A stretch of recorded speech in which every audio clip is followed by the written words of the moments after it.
নিউজিল্যান্ডের কোনো একটা পার্মানেন্ট একটা জব পান, আপনি যেই ফিল্ডে স্টাডি করেছেন সেই ফিল্ডে যদি একটা পার্মানেন্ট জব পান, তাহলে আপনি নিউজিল্যান্ডের রেসিডেন্স ভিসা অ্যাপ্লাই করবেন। এবার আসেন একটা সেমিস্টার বলতে কি বুঝিয়েছি। নিউজিল্যান্ডে মূলত আপনার দুইটা সেমিস্টার থাকে, একটা হচ্ছে গিয়ে সামার আর একটা উইন্টার। তো সামারের সেমিস্টার আপনার শুরু হয় হচ্ছে গিয়ে ফেব্রুয়ারি থেকে জুলাই। কোর্সটা করেছিলাম সেটা হচ্ছে গিয়ে bachelor of science, majoring in computer science. তো আমার এই কোর্সটা প্রতি সেমিস্টারে অ্যাজ এ ইন্টারন্যাশনাল স্টুডেন্ট হিসাবে লাগে হচ্ছে আপনার 17,000 নিউজিল্যান্ড ডলার। আইএলটিএস এর একটা রিকোয়ারমেন্টের বিষয় থেকে যায়।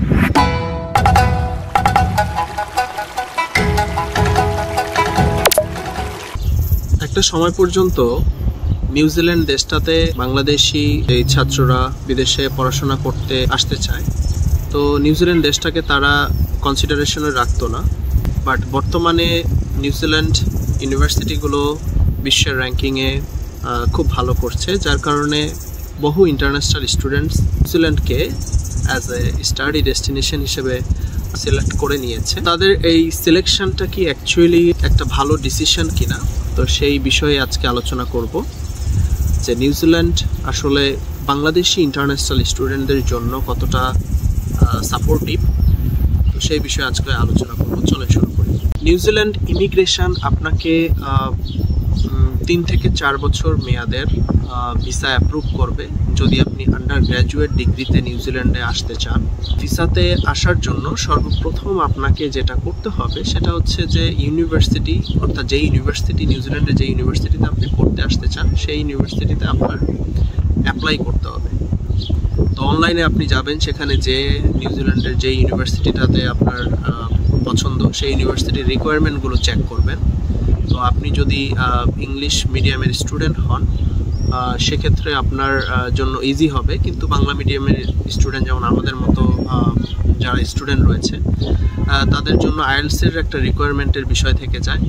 আইএলটিএস এর requirement most of the university কিন্তু আপনার 6.5 চায়, কিন্তু আমি যে ইউনিভার্সিটিতে পড়াশোনা করেছি ওয়াইকাটো ইউনিভার্সিটিতে, সেখানে হচ্ছে আইএলটিএস এর রিকোয়ারমেন্ট ছিল 6। তো রিকোয়ারমেন্ট দেখে নিলেন ইউনিভার্সিটির, প্লাস এবার দেখে নেবেন হচ্ছে টিউশন ফিস, কারণ এটাই তো হচ্ছে কি একটা ইম্পর্টেন্ট ইস্যুস। তো টিউশন ফিস মূলত আপনার বিভিন্ন কোর্স এবং বিভিন্ন ইউনিভার্সিটি ভেদে ভিন্ন ভিন্ন হতে পারে।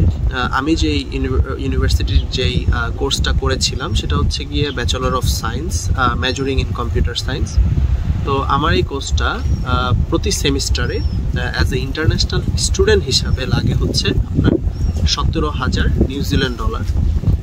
তো 17,000 নিউজিল্যান্ড ডলার হচ্ছে পার সেমিস্টারে লাগছে।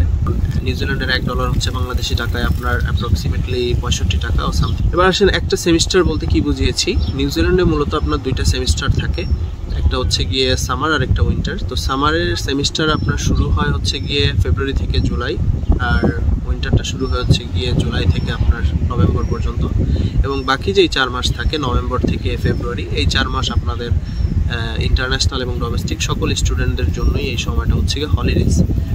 মানে আপনি ঘোরাঘুরি করবেন বা কাজ করেন যাই করেন, কিন্তু আপনার এই সময়টাতে আপনার আর পড়াশোনা নাই। তো এই 8 মাসের পড়াশোনা করবেন এবং এই 8 মাসের প্রতি সেমিস্টারের খরচ হচ্ছে আপনার $17,000। তো আইএলটিএস এর স্কোর হলো আপনার, তারপর হচ্ছে টিউশন ফিজ হলো। এবার এগুলো দেখে আপনি যখন ইউনিভার্সিটি সিলেক্ট করলেন যে না আমি এই ইউনিভার্সিটিতে পড়বো, আপনি তখন ইউনিভার্সিটিতে অ্যাপ্লাই করে দিলেন।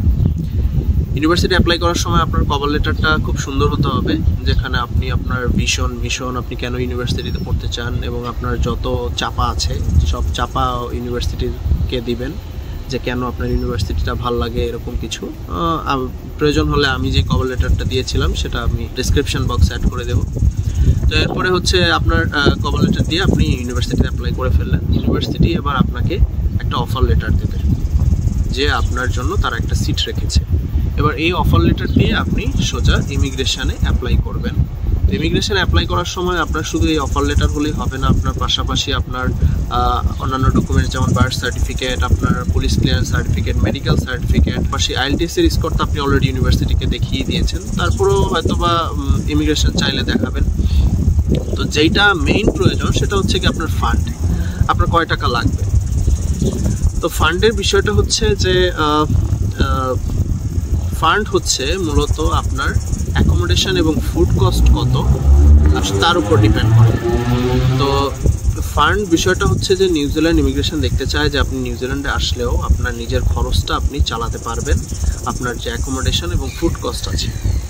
তো এটা মনে রাখবেন যে টিউশন ফির সাথে কিন্তু ফান্ডের সম্পর্ক নেই, এবং আপনার টিউশন ফি কত আসতেছে সেটার সাথে ফান্ড কিন্তু সেটা চেক করবে না, কারণ ফান্ডটা হচ্ছে ইমিগ্রেশনের সাথে সংযুক্ত। ইমিগ্রেশন দেখতে চাচ্ছে যে আপনি আপনার থাকা খাওয়ার খরচটা দিতে পারছেন কিনা, আর টিউশন ফিসটা তো হচ্ছে কি আপনার ইউনিভার্সিটির সাথে আপনি ডিল করবেন। একটা মানুষের নিউজিল্যান্ডে অ্যাজ এ সিঙ্গেল পার্সন যদি কেউ থাকে, তার খরচ আপনার অ্যাকোমোডেশন কস্ট এবং ফুড কস্ট মিলিয়ে হচ্ছে কি $400 পার উইক বলছি। তো এটা যদি আপনি মান্থে ক্যালকুলেট করেন তাহলে আপনার $1200 হচ্ছে কি আপনার এক মাসের খরচ। এবার $1200 যদি এক মাসের খরচ হয় তাহলে আপনার এক বছরের খরচ কত আসবে? এবার আপনি যত বছর এর ভিসা পাবেন তত বছরের অ্যাকোমোডেশন এবং ফুড কস্টের অ্যামাউন্টটা হচ্ছে আপনার ফান্ডের পরিমাণ, যে আপনার কয় টাকা ফান্ড লাগবে। তো সোজা হিসেবে বুঝিয়ে দিলাম, এটা কিন্তু টিউশন ফি না, এটা হচ্ছে কি আপনার অ্যাকোমোডেশন এবং ফুড কস্ট যত অন অ্যাভারেজ ধরে আপনি যত বছরের ভিসার জন্য অ্যাপ্লাই করছেন তত অ্যাকোমোডেশন এবং ফুড কস্টটা আপনার ফান্ডে রেখে দেবেন, এবং আপনার বাংলাদেশি ব্যাংকেই রাখবেন, এবং বাংলাদেশি ব্যাংকের একটা স্টেটমেন্ট তাদেরকে শো করে দেবেন যে আমার কাছে এত টাকা আছে। এটা হচ্ছে ফান্ড। এবার হচ্ছে যে অ্যাকচুয়ালি আপনার কয় টাকা খরচ হচ্ছে প্রতি বছর অ্যাজ এ ইন্টারন্যাশনাল স্টুডেন্ট হিসাবে। তো আপনাকে বললাম যে সেমিস্টারে আপনার খরচ হচ্ছে $17,000, ভিন্ন হতে পারে ডিপেন্ডিং অন ডিফারেন্ট কোর্সেস, কিন্তু আপনার $17,000 যদি ধরি তাহলে 2টা সেমিস্টার আপনি পড়বেন। তো 2টা সেমিস্টার পড়লে আপনার হবে হচ্ছে গিয়ে $34,000। এবার আপনার ওই যে $1200 হিসাব করলাম যে অ্যাকোমোডেশন $1200, এবং সবগুলো হচ্ছে নিউজিল্যান্ড ডলারের কথা বলছি।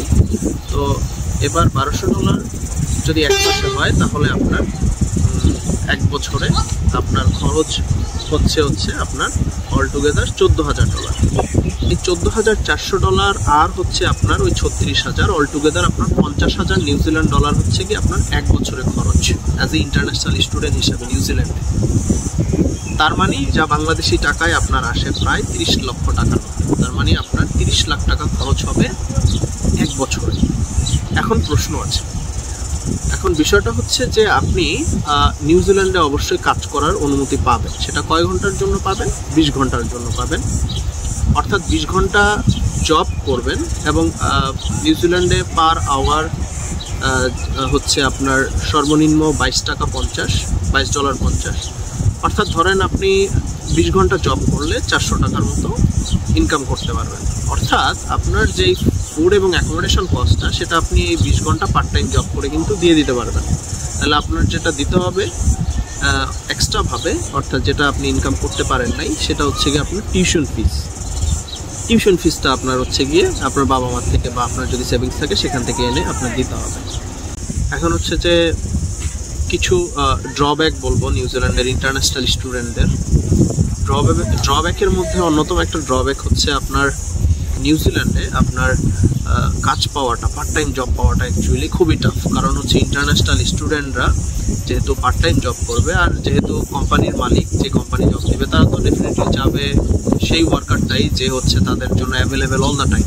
কিন্তু আপনি যেহেতু 20 ঘন্টার বেশি কাজ করতে পারবেন না, এক্ষেত্রে তারা একটু আপনার সাথে কিপটামোটা করবে, অর্থাৎ আপনাকে জব দেবে না। তো এই প্রবলেমটা ফেস করা লাগতে পারে। প্লাস আপনি যদি বাংলা মিডিয়ামের স্টুডেন্ট হন সেক্ষেত্রে হচ্ছে আপনার ইংলিশ স্পিকিং স্কিলটা কতটুকু বেশি, যেহেতু আপনি এখানে ওয়ার্ক প্লেসেও আপনার ইংলিশেই ডিল করতে হবে সব বিষয়গুলো, সেই বিষয়গুলো বিবেচনায় রাখতে হবে। আর আপনি যদি ইংলিশ মিডিয়ামের স্টুডেন্ট হন আপনার জন্য খুবই ভালো এক্ষেত্রে। তো এবার আসেন, আপনি নিউজিল্যান্ডের ইমিগ্রেশন অ্যাপ্লাই করে দেবেন অ্যাজ এ স্টুডেন্ট হিসাবে, এবং সবগুলো ডকুমেন্টস যেগুলোকে আমি পয়েন্ট আউট করলাম সেই ডকুমেন্টস দিয়ে অ্যাপ্লাই করে ফেলবেন। যদি আপনার ডকুমেন্টস যদি পারফেক্ট থাকে, ফান্ড যদি পারফেক্ট থাকে, এবং মেক শিওর করবেন যে আপনার যে ফান্ডটা সেটা অবশ্যই একটা ম্যাচিউর ফান্ড হতে হবে। এমন না যে আপনি কালকে টাকা এনে আজকে অ্যাপ্লাই করে দিয়েছেন, তাহলে তারা বুঝবে যে এটা আসলে একটা fake, I mean like fund তৈরি করার জন্য এটা করা হয়েছে। যখন ভিসা অ্যাপ্লাই করে দিবেন, আপনি যদি ভিসা অ্যাপ্রুভ হয় সেক্ষেত্রে আপনি নিউজিল্যান্ডে চলে আসবেন। এই ছিল বিষয়টা। তবে এখানে কিছু ভালো দিকের বলারও বিষয় রয়েছে, কারণ আমরা সকলেরই আমাদের একটা স্বপ্ন থাকে যে নিউজিল্যান্ডে মতো একটা সুন্দর কান্ট্রিতে যদি আমরা নিজেদের লাইফস্টাইলটা লিড করতে পারি, অর্থাৎ এই দেশে যদি থেকে যাওয়ার যে বিষয়টা, তো অবশ্যই থেকে যেতে হলে তো আপনি লিগাল ওয়েতেই থাকতে হবে। আর সেই ওয়েটা হচ্ছে আপনার ইন্টারন্যাশনাল স্টুডেন্টদের জন্য নিউজিল্যান্ড ইমিগ্রেশন একটা অপরচুনিটি দিচ্ছে আপনাকে এখানে থেকে যাওয়ার। তো সেটা কি, আপনি যদি গ্র্যাজুয়েশন কমপ্লিট করে ফেলেন বা আন্ডার গ্র্যাজুয়েট ডিগ্রি কমপ্লিট করে ফেলেন, তো সেক্ষেত্রে আপনার এই ডিগ্রি কমপ্লিট করার পর আপনি 3 বছরের ওয়ার্ক পারমিট পাবেন এবং এই 3 বছর আপনি ফুল টাইম কাজ করবেন। অর্থাৎ আপনি যত টাকা ইনভেস্ট করেছিলেন, আপনার টিউশন ফিজ, আপনার পড়াশোনা, আপনার খরচ, যত টাকা খরচ হয়েছিল সেই টাকাটা আপনি কিন্তু এই 3 বছর ইনকাম করে উঠিয়ে নিতে পারবেন এবং ফুল টাইম জব করে। প্লাস আপনি যদি এখন নিউজিল্যান্ডের কোনো একটা পার্মানেন্ট একটা জব পান, আপনি যেই ফিল্ডে স্টাডি করেছেন সেই ফিল্ডে যদি একটা পার্মানেন্ট জব পান, তাহলে আপনি 1 বছর ওই জবটা করার পরে আপনি নিউজিল্যান্ডের রেসিডেন্স ভিসা অ্যাপ্লাই করবেন এবং রেসিডেন্স ভিসায় যখন অ্যাপ্লাই করে ফেলবেন, আপনি তখন নিউজিল্যান্ডে রেসিডেন্স ভিসা অ্যাপ্রুভ হওয়ার পর নিউজিল্যান্ডে ইনডিফিনিটলি আপনি সেখানে থাকতে পারবেন। অর্থাৎ আপনার ভিসা কখনো মেয়াদ শেষ হবে না। আপনি নিউজিল্যান্ডে একজন সিটিজেন যেভাবে সারা জীবন থাকবে নিউজিল্যান্ডে, আপনিও সেখানে সারা জীবন থাকার একটা